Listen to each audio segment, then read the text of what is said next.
This is Adam Beanstock. So I'm talking about the Derry Hornpipe, which we played several times with a band, Pint in the Reel, and there's quite a lot of story, telling a story like Benjamin Zanta does. He likes to tell a good story. I'd like to tell you a little story about this tune. Well, perhaps I'll play it first and then I'll talk about it. I'm going to do it 126 BPM, which is beats per minute, which is actual crotchet pulse. So I'm going to use the metronome because this metronome practice is quite valuable because, me being a classical musician, I'm hearing a beat and trying to stay with the metronome. And as you know, Beethoven, it's another thing that Benjamin Zanta said, sorry, name dropping, but he's a splendid chap, conductor of the Boston Philharmonic, I think, or Symphony Orchestra. He does all these interpretation classes and things. Yes, well, Beethoven, coming back to Beethoven, of course, as you know, he became deaf towards the end of his life, and I think this little thing, I'll just drop my shoulder rest, well, it was a bigger version of it, came into being about 1826, something like early 1820s. So there's Beethoven was towards the end of his life, and I think as he was going deaf, he knew he was going deaf. I think the metronome helped other people to play around him in time, and then he was getting this pulse, this feeling, because of the feeling and vibrations and pulse. If you're going deaf, you can, presumably you can enjoy music. I don't know, I'm not deaf, but I know my guitarist is going deaf by my band, and it's this rhythm and feeling that becomes more important. And yes, as I come back to Beethoven, and of course he was able to use this new invention. I know it had a predecessor, the chronometer, as I said before, but it wasn't as practical as this new invention, which was portable. You could take it anywhere, whether you put it on top of a piano, and it wasn't very big, and it was a splendid piece of kit in that days. So we're going to go with the metronome and sticking the metronome 4 beats in a bar. 1, 2, 3, 4. 1, 2, 3.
I know it wasn't played very well. With these helical strings, they're fine for resonance. If you get it just right, they really are good. But they do tend to whistle a bit.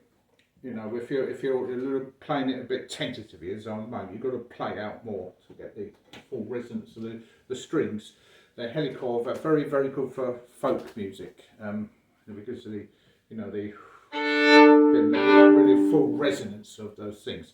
Anyway, so that's apart from the playing aspect of it. Now, going back to the story of that Derry Hornpipe, I'm not going to bore you with me trying to practice it. I'll probably play it better another time. I went to Waterford, and about 9 years ago, I stayed there for a while, and I was invited to this practice session in a church hall, I think it was.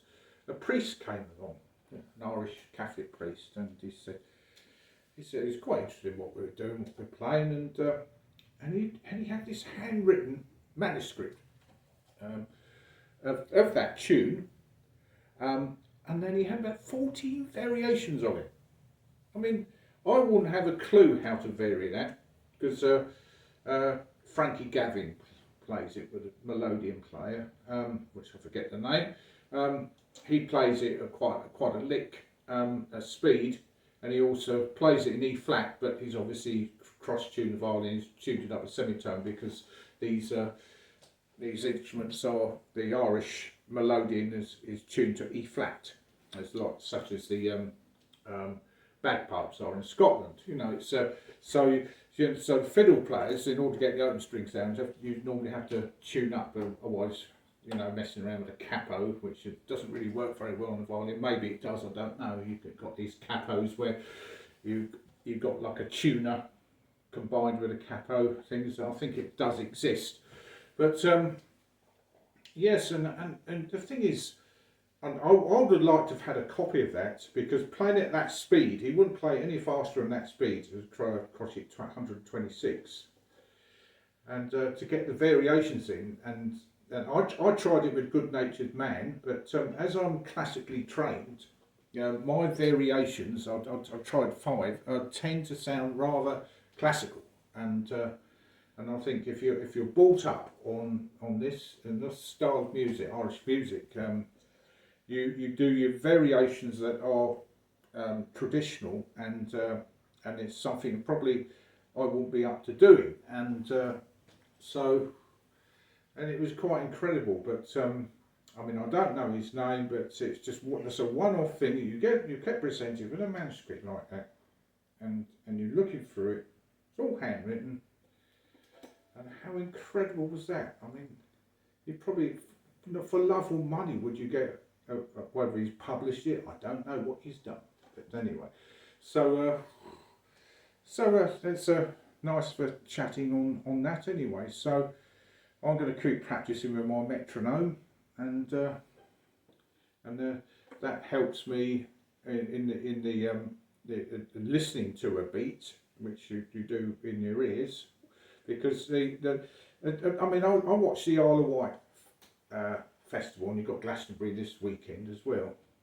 Well, these pop artists, I was making a study of it, and I mean, you've got Sting, you've got Ollie Murs, you've got Texas, I think I saw, and you know, the various, and Jess Glynn, and they think it's the most important thing about any music. Doesn't matter what genre it is the rhythm, the beat, and in pop music it's more felt, it's more obvious, the beat, it's more there, isn't it? I mean, you know, the bass, and I think because when you know, before this little guy metronome was being used in classical music, I think people were saying, oh, well, the Italian words allegro, andante, adagio, and it's all different degrees of speed, and they just played what they felt was that speed, and then it wouldn't matter if the quaver or the crotchet was worth what it was based on, what the main beat was. And I mean, it says on there what allegro is from 120 to 168. That's very inaccurate, because I've never known classical pieces to be as quick as that, even if it's a quaver or crotchet beat. And I think those suggestions on it are quite inaccurate, and even the presto. I mean, you know, a presto 138. I mean, the presto on here goes over 200 or something. You know, it's really gets really silly. You know, getting a very fast beat. So you know, I think you need to keep the pulse quite a medium pulse and steady. Anyway, that's all for this natter now. So and it's just talking about this little story. I was talking about the Derry Hornpipe.